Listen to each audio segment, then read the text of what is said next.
So ಹಾಗಾಗಿ ನೀವು ಈ ಏರ್ಪೋರ್ಟ್ಗಳನ್ನ ಜಾಸ್ತಿ ಮಾಡ್ತಾ ಇರೋಂಥದ್ದು ಈ ಸ್ಮಗ್ಲಿಂಗ್ಗೋಸ್ಕರ.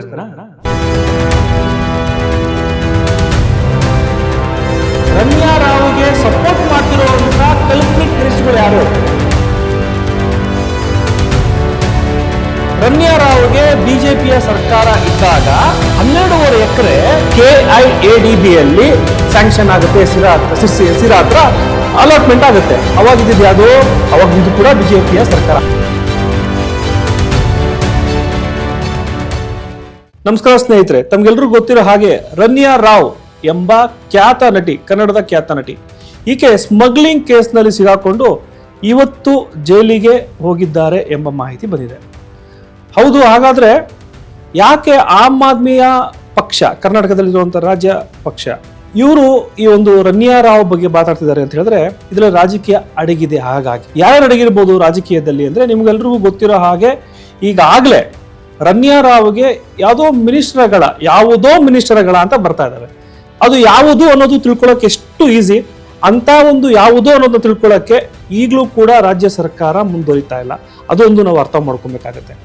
ಮತ್ತೆ ಬರೀ ರಾಜ್ಯ ಸರ್ಕಾರ ಅಲ್ಲ ಈ ಸ್ಮಗ್ಲಿಂಗ್ ನಲ್ಲಿ ಇರುವಂತದ್ದು, ಇದರಲ್ಲಿ ಕೇಂದ್ರ ಆಡಳಿತದ ಬಿಜೆಪಿ ಪಕ್ಷವೂ ಕೂಡ ಇನ್ವಾಲ್ವ್ ಆಗಿದೆ ಅಂತ ಹೇಳಕ್ಕೆ ಇಷ್ಟಪಡ್ತೀನಿ. ಯಾಕೆ ಅಂತ ಹೇಳಿದ್ರೆ ನಿಮಗೆ ಗೊತ್ತಿರೋ ಹಾಗೆ ಏರ್ಪೋರ್ಟ್ಗಳಿರುವಂತದ್ದು ಎಲ್ಲವೂ ಕೂಡ ಸೆಂಟ್ರಲ್ ಗೌರ್ಮೆಂಟ್. ನಿಮ್ಗೆಲ್ಲೂ ಕೂಡ ಕಾಕಿ ಹಾಕಿರುವಂತ ಪೊಲೀಸ್ ಡಿಪಾರ್ಟ್ಮೆಂಟ್ ಕಾಣಲ್ಲ, ಕಾಣೋದೇ ಮಿಲಿಟರಿಗಳು, ಆರ್ಮಿಗಳು ಮತ್ತೆ ಕಸ್ಟಮ್ಸ್ಗಳು ಎಲ್ಲವೂ ಕೂಡ ಸೆಂಟ್ರಲ್ ಗೌರ್ಮೆಂಟ್ಗೆ ಅಧಿಕಾರಿಗಳೇ ಆಗಿರ್ತಾರೆ. ಸೊ ಹಾಗಾದ್ರೆ ಈ ಗೋಲ್ಡ್ ಬಿಸ್ನೆಸ್ ಈ ದೇಶಕ್ಕೆ ಬರ್ತಿರುವಂತ ಎಕನಾಮಿಕಲ್ ಎಫೆಕ್ಟ್ ಅಂದ್ರೂ ಅರ್ಥ ತಪ್ಪಾಗಲ್ಲ. ಎಲ್ಲಿ ನಮ್ಮ ಮೋದಿ ಅವರು ಹೇಳ್ತಾ ಇದಾರೆ ಎಕನಾಮಿಕ್ ಗ್ರೋತ್, ಆ ಗ್ರೋತ್, ಈ ಗ್ರೋತ್ ಅಂತ ಹೇಳ್ತಾರೆ.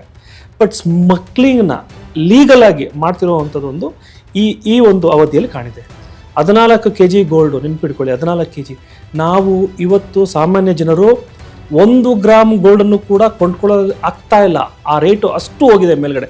14 kg ಅಂದ್ರೆ ಬರೋಬ್ಬರಿ ತಾವು ಲೆಕ್ಕ ಹಾಕ್ಬೋದು. ನನ್ನ ಅಂದಾಜಿಗೆ ಮೋಸ್ಟ್ಲಿ 80,000, 1 ಲಕ್ಷ ಈಗಾಗಲೇ 10 ಗ್ರಾಮ್ಗೆ ಆಗಿದೆಯೋ ಅಥವಾ ಏನೋ ಆಗಿದೆ ಅಂತ ನನ್ನ ಒಂದು ಇದು. ಸೊ ಹಾಗಾಗಿ 14 kg ಅಂದ್ರೆ ಎಷ್ಟೋ ಕೋಟಿಗೆ ಹೋಗಿ ನಿಂತ್ಕೊಂತಿದೆ. ಎಷ್ಟೋ ಕೋಟಿಗೆ ಇದೇನು ದೇಶ ಉದ್ಧಾರ ಮಾಡಕ್ ಬರ್ತಾ ಇಲ್ಲ, ಸ್ಮಗ್ಲಿಂಗ್ ಮಾಡ್ತಾ ಇರೋವಂಥದ್ದು. ಇದು ಬರ್ತಾ ಇರೋವಂಥದ್ದು ಒಬ್ಬ ಮಿನಿಸ್ಟರ್ ಹೆಲ್ಪ್ನಿಂದ. ಹಾಗಾದ್ರೆ ಇದು ರಾಜಕೀಯವಾಗಿ ಬಳಕೆ ಆಗತ್ತೆ ಅಂತ. ಇದು ಬರ್ತಾ ಇರೋದು ಒಬ್ಳು ನಟಿಯಿಂದ. ಹಾಗಾದ್ರೆ ಆಕೆಯ ಶೋಕಿಗೆ, ಆಕೆಯ ಒಂದು ಏನು ದಿನಚರಿ ಖರ್ಚುಗಳಿಗೆ, ವೆಚ್ಚಗಳಿಗೆ ಬರ್ತಾ ಇರೋವಂಥದ್ದು. ಹಾಗಾದ್ರೆ ಇನ್ನು ಕೊಂಡ್ಕೊಳ್ಳೋದೇ, ಅದು ಕೊಂಡ್ಕೊಳ್ಳೋದು ಕೂಡ ಆ ರಾಜಕೀಯ ಪಕ್ಷಕ್ಕೆ ಸೇರ್ಕೊಂಡಿರೋಂಥ ಆಗಿರ್ತಾರೆ. ಹಾಗಾಗಿ ಇಂಥ ಒಂದು ದೊಡ್ಡ ದೊಡ್ಡ ಸ್ಮಗ್ಲಿಂಗ್ಗಳಾಗೋದು ಅಥವಾ ರಿಯಲ್ ಎಸ್ಟೇಟ್ ಮಾಫಿಯಾಗಳಾಗುವಂಥದ್ದು, ಕಾಂಟ್ರಾಕ್ಟರ್ಗಳು ಸೇರ್ಕೊಂಡು ಏನು ರೋಡ್ ಹಗರಣಗಳು ಮಾಡೋದು, ಇವೆಲ್ಲದಕ್ಕೂ ಕೂಡ ರಾಜಕಾರಣ ಅಡಗಿದೆ. ಇಲ್ಲಿ ನಾವು ಬರೇ ರಮ್ಯಾ ರಾವ್ ಆಗೋಯ್ತು, ರಮ್ಯಾ ರಾವ್ ಏನೋ ತಪ್ಪು ಮಾಡ್ಬಿಟ್ಲು ಅನ್ನೋದಕ್ಕಿಂತ ದಯಮಾಡಿ ನಾವು ಆಮ್ ಆದ್ಮಿಯ ರಾಜ್ಯ ಯುವ ಘಟಕದ ಅಧ್ಯಕ್ಷನಾಗಿ ನಾನು ಕೇಳ್ಕೊಳ್ಳೋದೇನು ಅಂದ್ರೆ, ರಮ್ಯಾ ರಾವ್ಗೆ ಸಪೋರ್ಟ್ ಮಾಡ್ತಿರುವಂತ ಕಲ್ಪ್ರಿಟ್ ಮಿನಿಸ್ಟರ್ಗಳು ಯಾರು, ಅವರ ಹೆಸರುಗಳನ್ನ ತಾವು ತೆಗಿಬೇಕಾಗತ್ತೆ.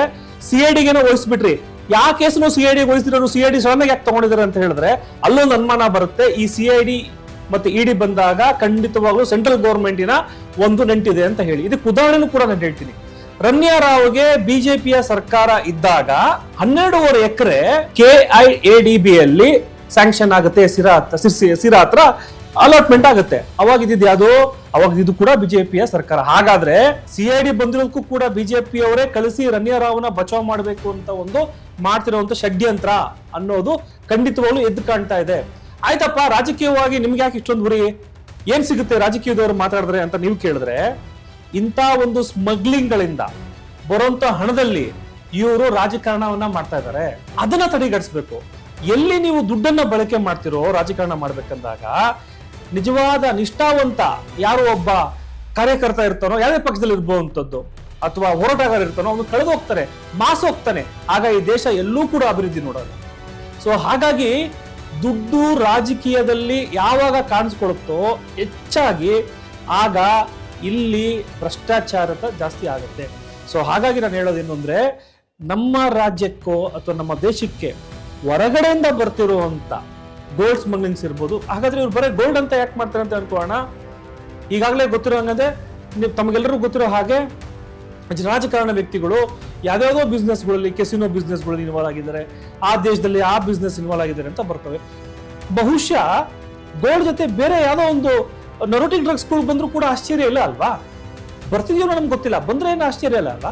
ಸೊ ಹಾಗಾಗಿ ಈ ಏರ್ಪೋರ್ಟ್ಗಳನ್ನ ನಾವು ಈಗಾಗಲೇ ಕರ್ನಾಟಕದಲ್ಲಿ ಹೇಳ್ತಾ ಇದಾರೆ, ಇನ್ನೊಂದು ಏರ್ಪೋರ್ಟ್ ಮಾಡೋಣ ಅಂತ ಹೇಳಿ, ನೆಲಮಂಗಲದ ಕಡೆ ಇನ್ನೊಂದು ಮಾಡೋಣ ಅಂತ ಹೇಳಿದಾರೆ.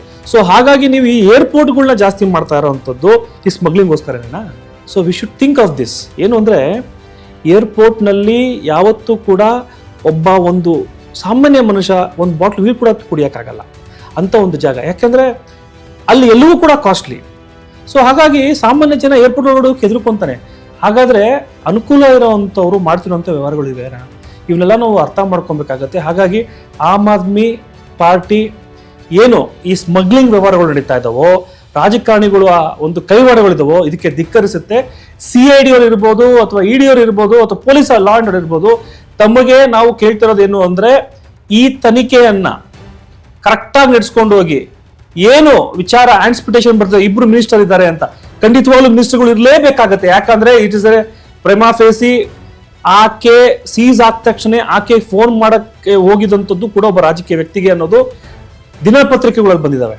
ಸೊ ಹಾಗಾಗಿ ತಾವು ಆ ಹಿಂದೆ ಇರುವಂತ ರಾಜಕಾರಣಿ ವ್ಯಕ್ತಿಗಳು ಯಾರು, ಅಂತ ವ್ಯಕ್ತಿಗಳು ಆ ಕ್ಷೇತ್ರಕ್ಕೆ ಅಥವಾ ಈ ರಾಜ್ಯಕ್ಕೆ ಮಿನಿಸ್ಟರ್ಗಳು ಆಗಕ್ ಬೇಕಾ ಬೇಡವಾ ಅನ್ನೋದು ಜನರು ತೀರ್ಮಾನ ಮಾಡ್ತಾರೆ. ನಿಮ್ಮ ಕೆಲಸವನ್ನು ನೀವು ಕರೆಕ್ಟ್ ಆಗಿ ಮಾಡಿದ್ರೆ, ಅವ್ರು ಯಾರು ಅಂತ ತೋರಿಸಿದ್ರೆ, ಖಂಡಿತವಾಗ್ಲೂ CIDಗೆ ಅಥವಾ EDಗೆ ನಾವು ಸಭಾಷ್ ಅನ್ನೋ ಒಂದು ಟೈಮ್ ಬಂದಿದೆ. ಹಾಗಾಗಿ ನಿಲ್ಸ್ಕೊಳ್ಳೋ ಏನು ಅಂದ್ರೆ, ದಯಮಾಡಿ ಅವ್ರು ಯಾರು ಅನ್ನೋದನ್ನ ನಮ್ಮ ಕನ್ನಡ ರಾಜ್ಯ ಜನಕ್ಕೆ ತೋರಿಸ್ಬೇಕು. ಇಲ್ಲ ಆದ್ರೆ ಆಮ್ ಆದ್ಮಿ ಪಾರ್ಟಿಯಿಂದ ಖಂಡಿತವಾಗ್ಲೂ ಕಾನೂನು ಹೋರಾಟ ಮಾಡಿ ಯಾರು ಆ ವ್ಯಕ್ತಿಗಳು, ನೀವೇನು ಔಚಿಟ್ಟಿದ್ದೀರೋ ಅನ್ನೋದನ್ನ ನಾವೇ ತೆಗೆದು ತೋರಿಸ್ತೀವಿ ಅಂತ ಹೇಳಕ್ ಇಷ್ಟಪಡ್ತೀನಿ. Thank you very much. ನಮಸ್ಕಾರ.